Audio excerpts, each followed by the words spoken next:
Olá, seja bem-vindo a mais um Quarta do Refrigério.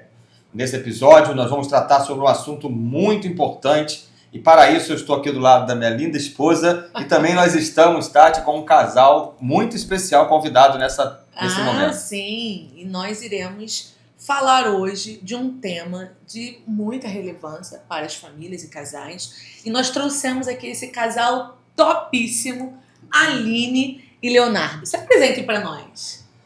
Eu sou o Léo da Aline. Eu sou a Aline do Léo. E hoje nós vamos trazer para vocês aí um assunto muito legal que nos chamou a atenção numa reunião dentro da igreja, a gente conversando com outros casais, e a gente percebeu que dentro daqueles casais, naquela reunião tinha mais ou menos 8 casais, daqueles 8, pelo menos 7 demonstraram dificuldades na área financeira do casamento. Muito bem. Então hoje nós iremos tratar sobre esse tema relevante, que é a área financeira na vida familiar, né? Uhum. E esse tema, Tati, Aline, Léo, é um tema que traz muitos desentendimentos numa família. É um tema assim que está bem elevado no índice de divórcios. É um tema que tem levado muitos casamentos a se desfazerem. Então, eu acredito ser um tema muito relevante e eu quero destacar aqui para você o sotaque do Léo. Você já vai se acostumando com esse sotaque. Ele já mora no Rio há muitos anos, mas não perde esse sotaque aí sulista. Então, se acostume com o sotaque do Léo. Conte para nós um pouco, Aline e Léo, da experiência de vocês em relação à vida financeira familiar. O que levou vocês a debruçarem, né? A entender melhor sobre essas questões financeiras e o porquê que vocês chamaram a atenção esse tema de vocês, vida financeira, inclusive na família. Então, a gente, conforme a gente foi convivendo com alguns casais e cada vez mais que a gente ia frequentando a igreja e aprendendo sobre a palavra, a gente começou a perceber que o assunto finanças e dinheiro era um tabu muito grande. E a gente começou a observar que isso vai muito da vivência que a pessoa tem, da experiência que ela tem na família dela sobre dinheiro. Então, vamos citar um caso aqui de uma mulher que foi criada numa família onde a mãe às vezes não tinha uma renda e ela sempre falou para a filha dela assim, olha, quando você crescer o seu dinheiro é seu. Você não tem que dar satisfação pro seu dinheiro, do seu dinheiro para ninguém. E ela cresce, ela se torna independente e ela casa. E quando ela casa, o dinheiro é dela. O dinheiro não é do marido dela. E não existe uma parceria, as pessoas não conversam dentro de casa sobre dinheiro. E isso dá muito problemas no casamento. No nosso casamento, no nosso início do nosso casamento, eu sou essa mulher. A gente enfrentou algumas dificuldades porque, na verdade, os dois tinham uma mentalidade muito fechada. A gente era muito parceiro em muitas coisas, mas o dinheiro era meu dinheiro, o seu dinheiro, e tá tudo certo nisso. E haja confusão, né? Muita confusão. Teve até o caso da nossa poupança secreta, não foi, irmão? Pois é, esse é um caso que a gente precisa contar para vocês e que foi, de certo ponto, engraçado, mas importantíssimo, né? Porque à medida que a gente foi se interessando por esse assunto, a gente foi aprendendo, foi construindo uma nova mentalidade e com isso a gente resolveu então abrir realmente, verdadeiramente, né, o que realmente eu ganhava, o que ela ganhava, o que eu poupava, o que ela poupava e assim por diante, né? E a gente acabou descobrindo que, né, eu segurava o dinheiro do meu salário na época para tentar poupar para o futuro. E ela, com medo de eu perder o emprego, alguma coisa, ela escondia o que ela recebia para tentar guardar dinheiro para uma viagem, para algum momento de dificuldade e tal. Mas isso vocês não falavam. Sem a gente saber um do outro. Por isso vocês falaram poupança secreta. Ainda bem que era dinheiro guardado, não era dívida, né?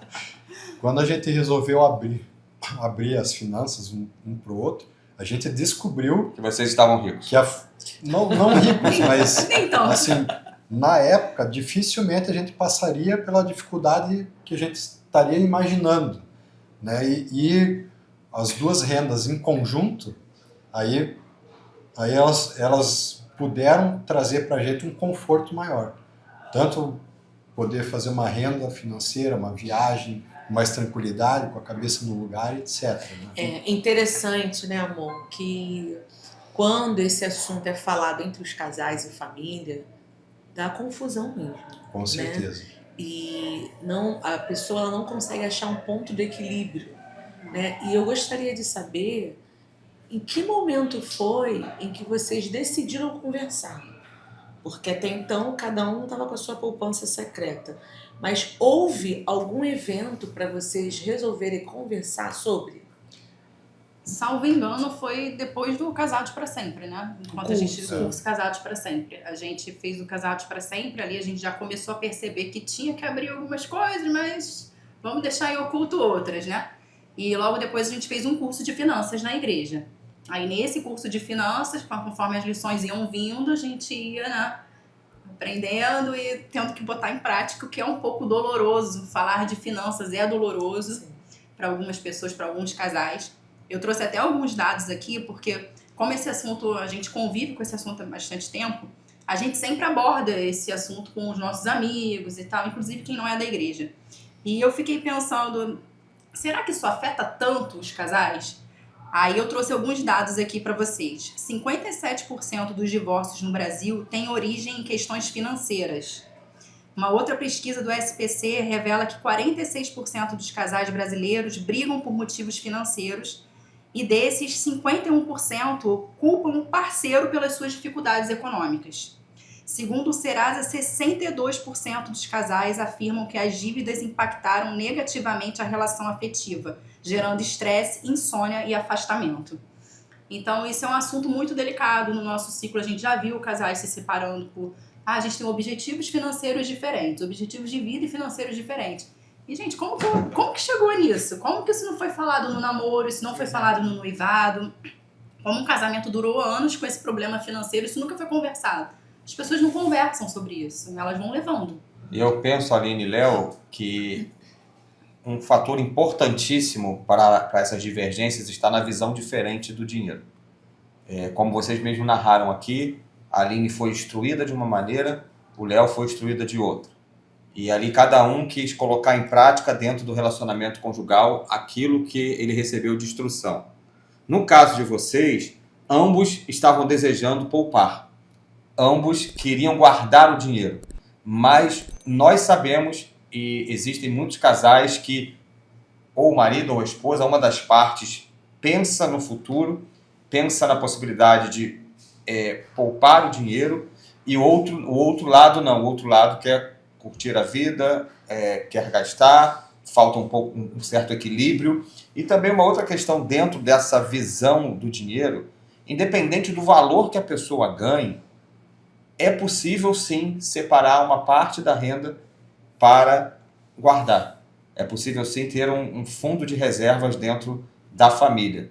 Então eu queria que vocês assim pudessem falar um pouquinho sobre essa questão dessa visão diferente do dinheiro, cada um trazendo um entendimento, e eu acredito que quando isso acontece é bem complicado dentro do relacionamento. O que acontece? Quando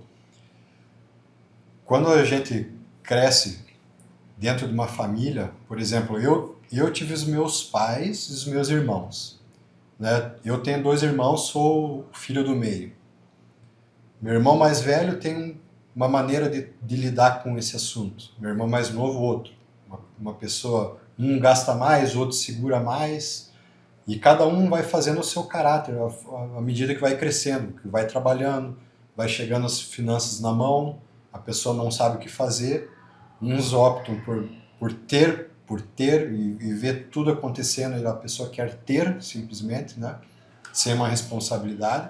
Isso vai gerando o caráter financeiro da pessoa também, não só o caráter legítimo, né, que se fala.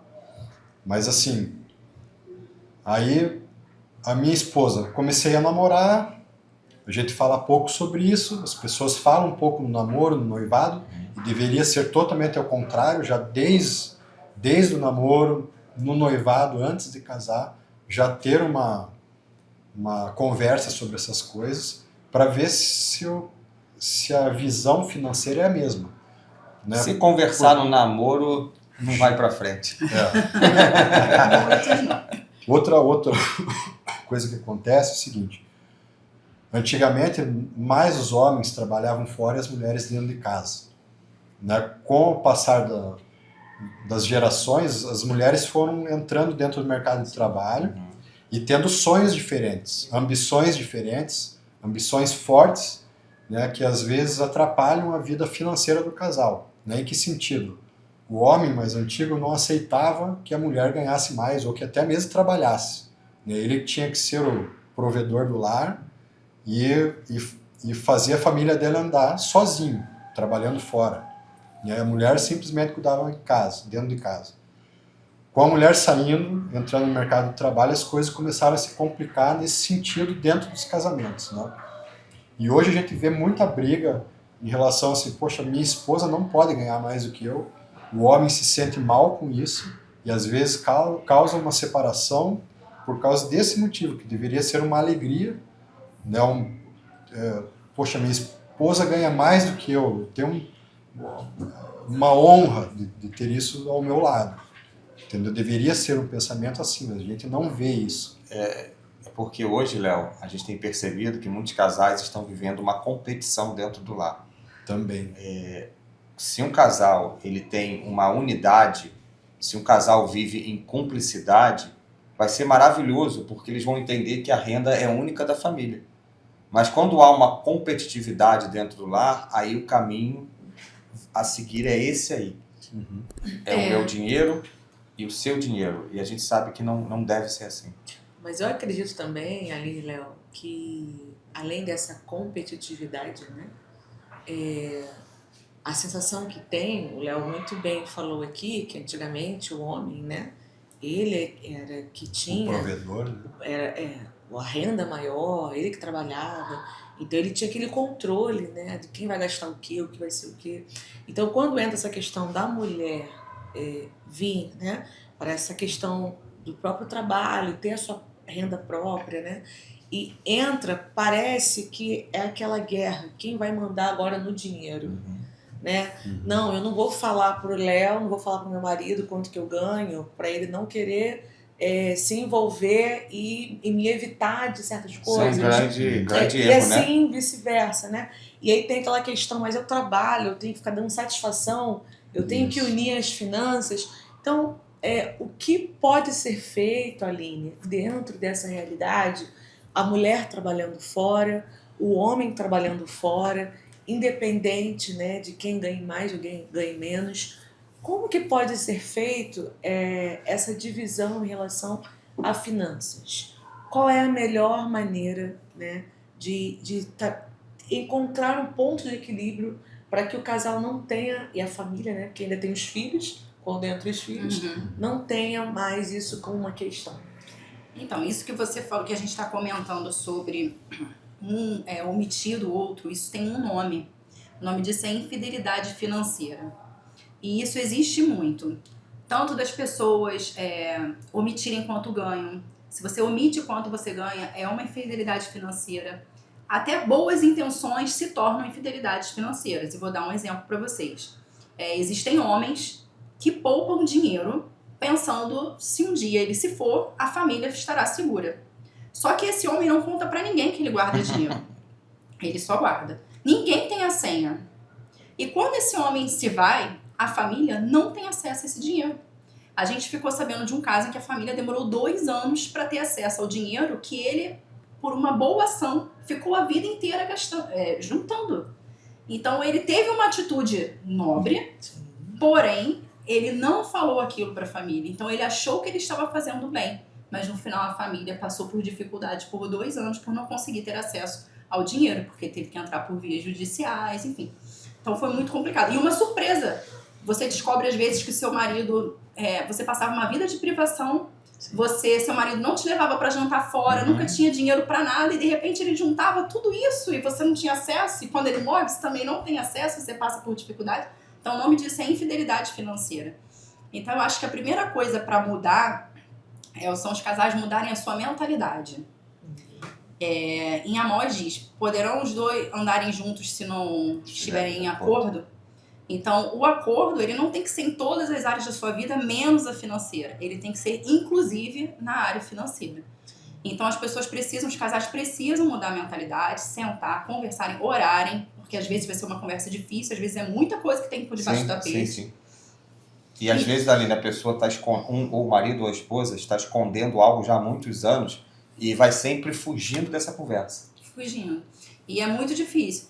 Mas eles precisam conversar para que eles juntos, em unidade, em união, às vezes até exercendo um perdão, eles possam seguir em frente da maneira correta.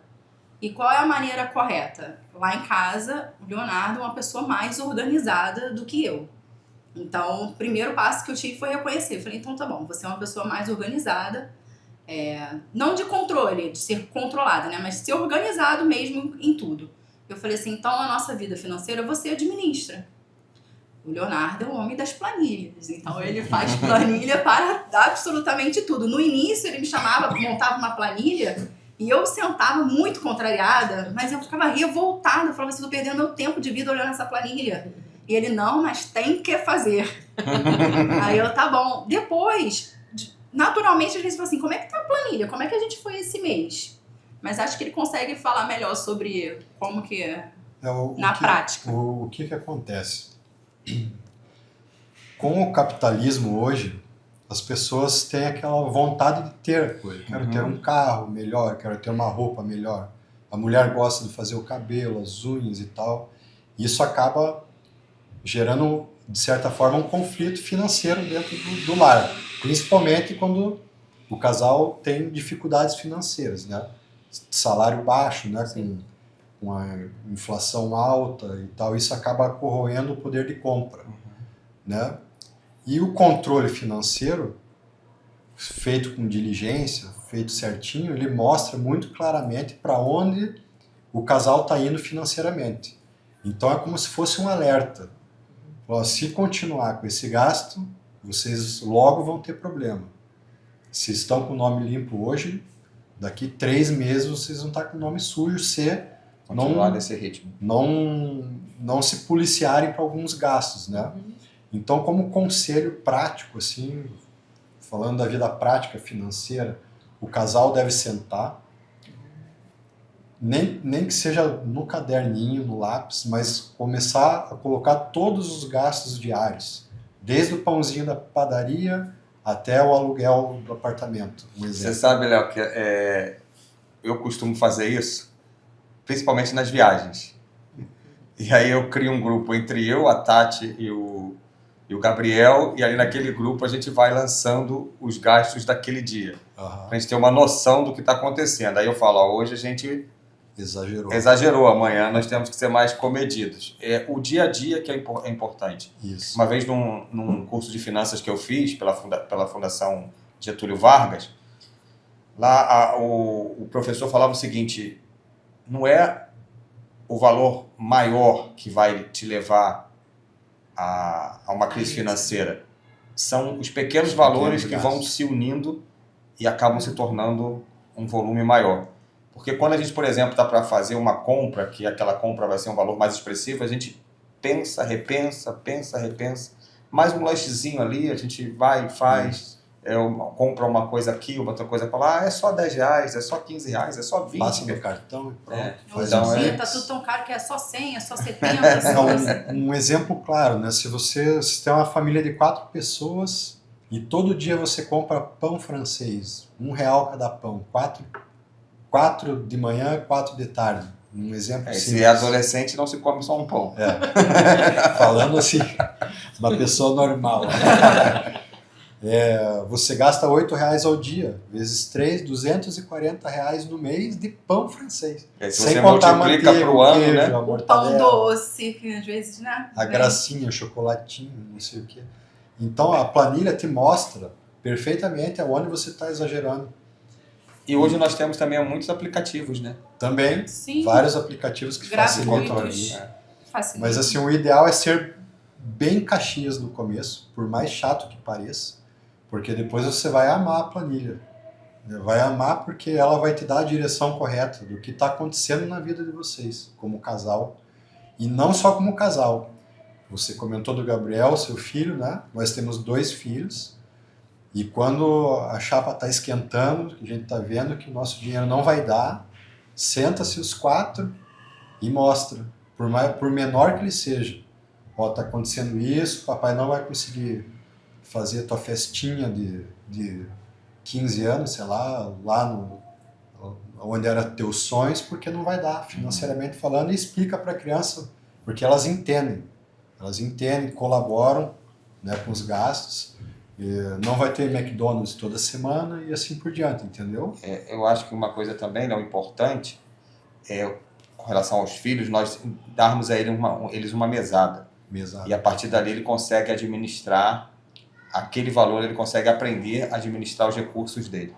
E não só isso, mas deixar sempre ele a par da realidade. Eu acho que os nossos filhos precisam ter uma noção do custo do dinheiro. Isso. Porque hoje em dia é Pix pra todo lado, né? Eles Depois vão- que Mãe, inventaram me dá o um Pix, Pix, pai, me dá um essa Pix, galerinha mais Pix, nova acha que Pix. Pix está dando em árvore. Olha, passando o cartão, Mas que isso é fácil. interessante, que com as crianças eu observo que a personalidade fala muito sobre como ela lida com o dinheiro. Então a gente tem um casal. O nosso filho, ele pega a mesadinha dele e ele guarda. Uhum. Ele guarda e ele vai, desde que ele era pequeno, ele guarda. Ele vai poupando, ele já conseguiu juntar e aniversário, ele falar que quer Pix e dinheiro e comprar Dinheiro de Natal. videogame e chegar e falar, pai, eu tenho tanto inteira pra uma televisão. O Léo fica todo bom, o perfil do Léo. E a minha filha, ela gasta. Ela vive como se ela não houvesse Só amanhã. amanhã. Perfil Então da ela mãe. pega o dinheirinho, aí ela fala assim, olha mãe, eu queria comprar maquiagem na loja de R$10, eu queria não sei o que, ela vai e gasta. Aí recentemente ela começou a questionar muito por que o Lucas consegue tudo e eu não consigo. É, gente, porque o Lucas poupa e você não poupa. Aí a gente começou a trabalhar isso nela, você precisa poupar, você precisa juntar. Ela foi juntando, batalhou. Conseguiu quase um montante todo e a gente conseguiu comprar um tablet pra ela. Foi a primeira conquista dela. Ah, legal. Legal. Agora ela tá começando a economizar. Esses dias ela foi, aí as crianças hoje em dia têm conta, tem cartão, né? Sim. Aí ela foi, comprou um monte de tranqueira lá, e ela foi, olhou e falou assim, por que tem menos R$20 na minha conta? Eu falei, porque você gastou comprando lapiseira. Aí ela, meu Deus, isso é muito caro, eu não vou mais nessa loja. Eu falei, isso aí, não vai, porque senão você não vai conseguir Você poupar. não vai conseguir alcançar os seus Então é objetivos. importante a gente passar isso para as crianças também, essas conversas existirem na roda de família, né? Na mesa, né? Sentar à Sim. mesa para conversar sobre o dinheiro. E a planilha também, que o Léo fala, ela é importante até para o casal vislumbrar um futuro. Porque às vezes você olha para sua vida financeira e você pensa, eu não tenho condições de fazer uma viagem. Eu não tenho condições de passar um dia num lugar legal, de ter um almoço. E quando você olha, você percebe que você gasta tanto dinheiro com bobeira e é tão acessível, às vezes, alguns pequenos sonhos que você tem. E você consegue vislumbrar isso, planejar e falar, nossa, se eu tirar daqui, eu consigo realizar aquele meu sonho que tá bem diante ali de mim, mas eu nunca vislumbrei isso, né? E ainda, Aline e Léo, trazendo para a nossa realidade como cristãos, nós temos o princípio bíblico do dízimo, da Isso. entrega do dízimo. Isso para nós é muito importante. O entregar o dízimo, o devolver o dízimo é uma atitude de consagração. Nós estamos dizendo o seguinte, olha, as nossas finanças não nos dominam, mas nós é que temos o domínio e o controle sobre a questão financeira.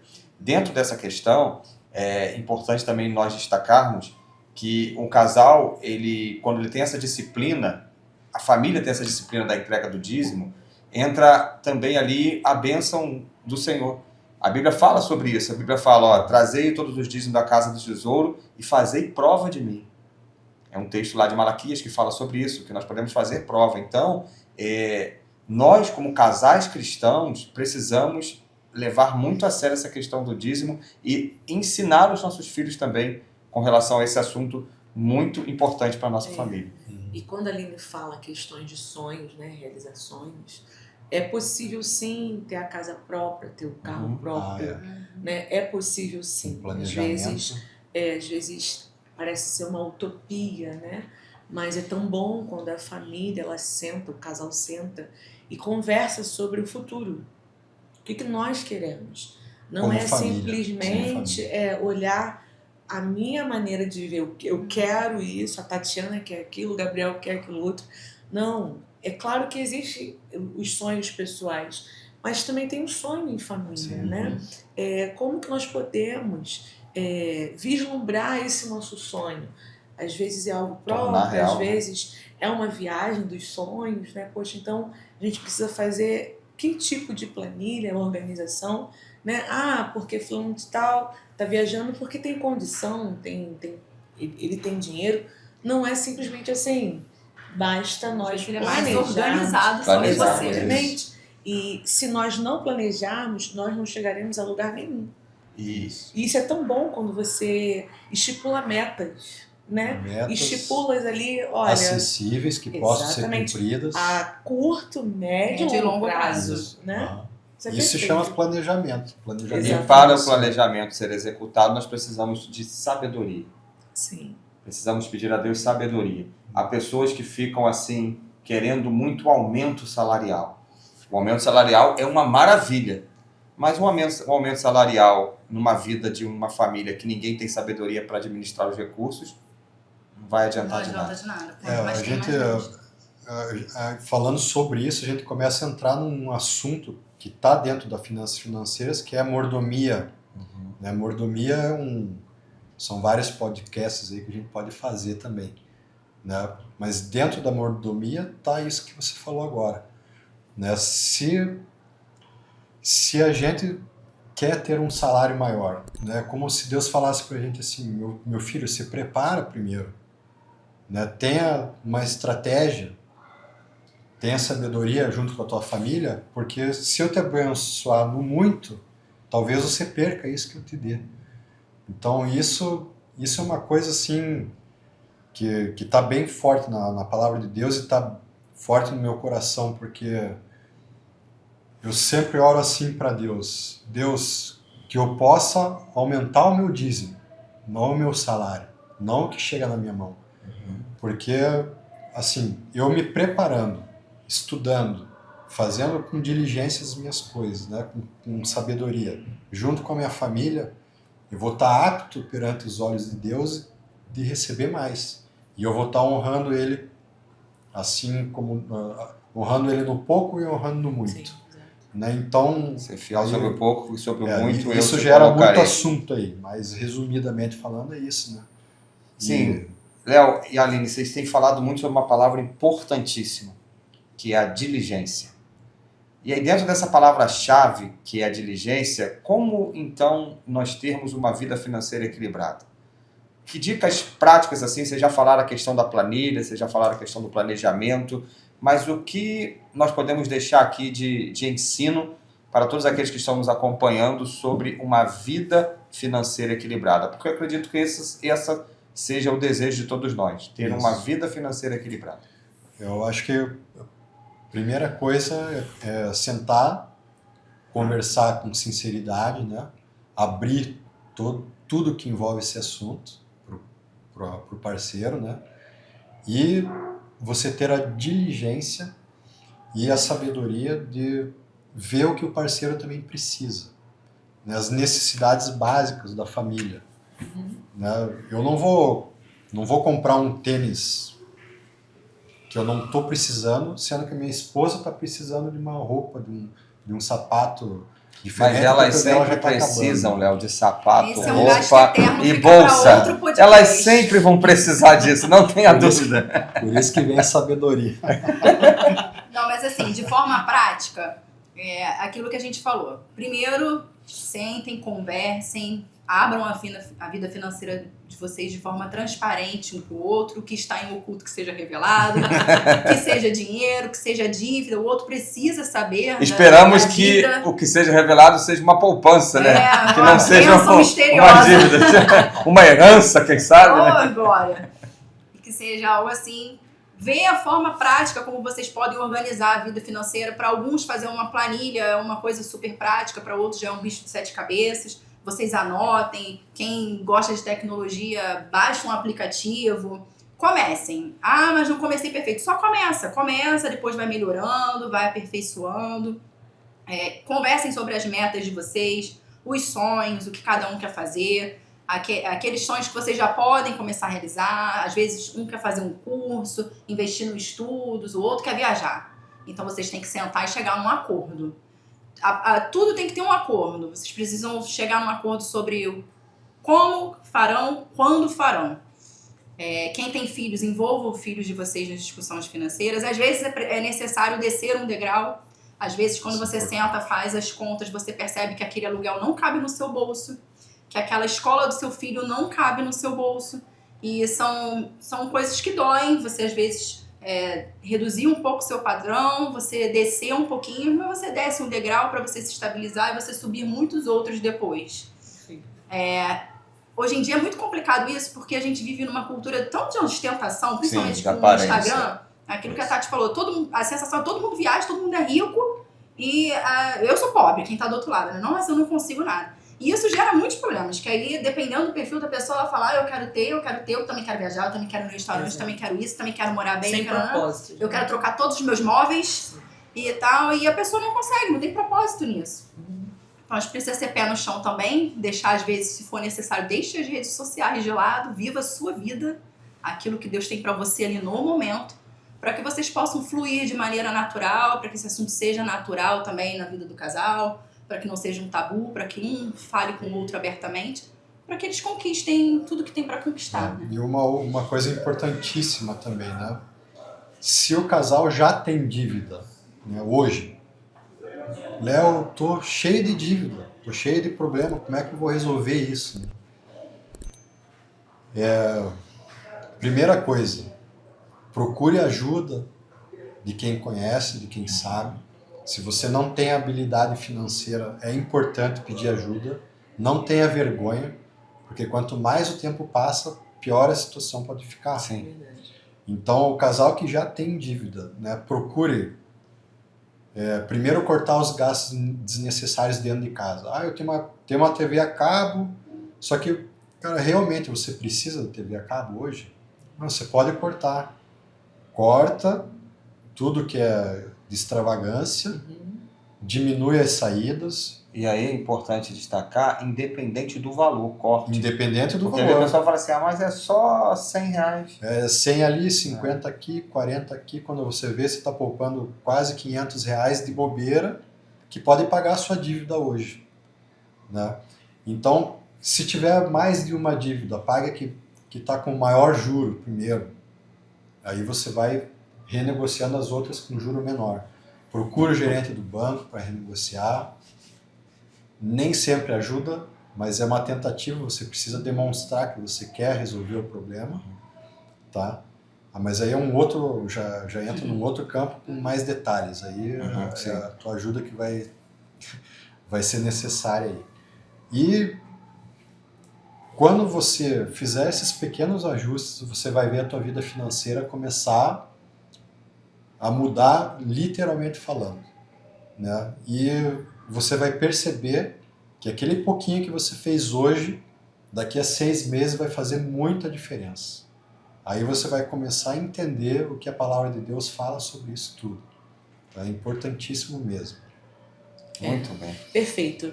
E dentro dessas informações que foram faladas aqui, tem a entrega do dízimo, né? Que essa é uma grande questão também. Que tem que estar para na planilha. Muitas famílias, exatamente. Tem que ser o primeiro da família. Como que pode ser feito essa entrega do dízimo do pai, da mãe, do filho? Tira de quem? Tira da onde? Né? Esse dízimo, ele é retirado do montante, da sobra, né? Aquela questão toda que muitas famílias também têm receio e dúvidas. O que pode ser feito, amor, em relação a essas questões? Então, o dízimo ele precisa ser a primícia, né? E nós entendemos que o dízimo é o dízimo da família. O dízimo da família, porque a família toda tem uma renda única, e o que pode ser feito é que aquele dízimo familiar ou se coloca lá o dado da família, ou então se põe aquele valor dividido pelos integrantes da família para que cada um dê a sua contribuição. Com relação aos filhos, eu penso que os filhos podem dar o dízimo da mesada que eles recebem. Mesmo que seja para eles um valor menor, pequeno, mas é a fonte de renda deles. E a família, e o pai e a mãe dá o dízimo daquela renda familiar. Mas é importante que seja prioridade, primeiro. Porque se não for primeiro, se for deixado para depois, você vai pensar, repensar, calcular e pode ser que você venha a falhar E isso, quando acontece para um cristão, é muito, muito ruim, né? É importante destacar que a gente está falando isso para aqueles que têm uma vida no cristianismo, para aqueles que são membros de uma igreja local, pois as igrejas elas não recebem ajuda de nenhuma instituição, as igrejas são sustentadas pelas ofertas e pelos dízimos dos seus membros.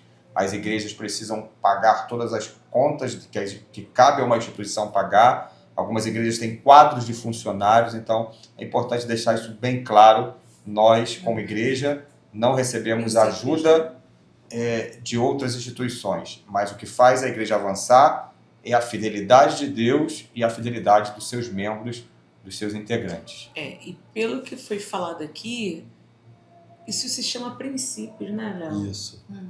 Quando nós temos princípios pautados na palavra de Deus, valores, né, na questão da família, a gente entende que a vida financeira dessa família ela vai se tornando equilibrada, né? Eu gostaria, para nós encerrarmos aqui, que vocês dessem aqui até 3 conselhos, 1, 2 ou 3 conselhos, né, para essas famílias que estão nos assistindo agora, para se manter firme em relação à sua vida financeira equilibrada. Quer falar? Eu queria dar o primeiro. Consagre a sua vida financeira ao Senhor. Isso é. Vou dar outro. Provérbios 24:3. Com sabedoria se constrói a casa e com discernimento se consolida. Então estudem, se informem, estejam em união, que com certeza grandes bênçãos vocês irão alcançar. Amém. Isso. E o princípio principal é ser dizimista fiel mesmo. Tá? Porque isso a palavra de Deus traz pra gente e verdadeiramente a vida financeira de um casal cristão que é dizimista fiel, ele vai com o tempo entender que essa parte é primordial, né? Eu acredito até que quando Deus fala pra gente que é o dízimo, 10%, se você começar a estudar a parte financeira de investimentos, você vai ver que é tudo em porcentagem. Você pensando na vida financeira em porcentagem, ela vai te trazer um retorno financeiro muito legal. Porque se eu ganho R$500, meu salário é R$500, a pessoa pensa, poxa, mas não sobra nada. Como é que eu vou aplicar? Como é que eu vou dar o dízimo? Agora pensa em porcentagem. É 10% de R$500. Eu vou separar 10% do meu salário para investimento. Esse investimento no futuro vai crescer muito, né? Então independe do valor que você recebe. Então, se eu ganho esses R$500, se eu ganho 10 mil, se eu ganho 20 mil de salário, não interessa. Pensa numa porcentagem que você vai dar passos largos aí para a vida financeira. Léo, eu gostei demais dessa sua comparação com relação ao investimento. E o reino de Deus é o melhor lugar e o maior lugar que nós podemos investir, porque os frutos eles são para a eternidade. Muito obrigado ao casal, foi muito enriquecedor, uma bênção, e eu não tenho dúvidas de que você que está assistindo, que assistiu esse Quarta do Refrigério, foi muito abençoado, e a nossa oração é que este Quarta do Refrigério tenha sido um divisor de águas nas suas finanças. Não esqueça de curtir, se inscrever no nosso canal e compartilhar. Nós aqui, a cada semana, traremos aqui informações relevantes relacionadas à família e aos casais. Gratidão pela presença de vocês, pelo convite. Bom, com certeza teremos outros assuntos, porque eu sei que é um assunto, né, que dá aqui bastante pauta. E nós estamos aqui tentando resumir bem, mas eu acredito que foram aqui pontuados assuntos primordiais e principais. Gostaria de convidar vocês a orarem conosco em prol da vida financeira familiar de todas as pessoas que estão aqui nos assistindo. Você pode orar pra gente? Sim. Meu Deus querido, meu Pai amado, muito obrigado. Meu Deus querido, meu Pai amado, muito obrigado, Pai, pela essa oportunidade, Pai, em que podemos compartilhar aqui, Pai, princípios financeiros, Pai, Amém. bíblicos. Amém. Tenho certeza, Pai, que este podcast vai atingir muitos corações, Amém. muitos casais, Pai. E agradeço essa porta, Pai, Amém, Senhor. para poder compartilhar com nossos irmãos, com os nossos pastores, com a ministra Tati e todos aqueles que vão ver esse podcast, Pai. Que sirva, Pai, como ensinamento e peço desde já, Pai, que o Senhor ajude todos os casais, todas as famílias que estão com dificuldade, Pai. Não, Que o Senhor dê sabedoria, Deus, dê o caminho certo para a negociação das dívidas, Amém, Pai, Senhor. para os novos empreendimentos, Oh, Jesus. para a concretização dos sonhos, Pai. faça, Senhor. Frutifique. Isso é o que eu te trago hoje, Pai, e te agradeço em nome de Jesus. Amém. Amém. Amém. Amém. Deus Na abençoe. próxima semana nós teremos também um episódio muito abençoado com um casal muito especial também. Que Deus te abençoe. Amém.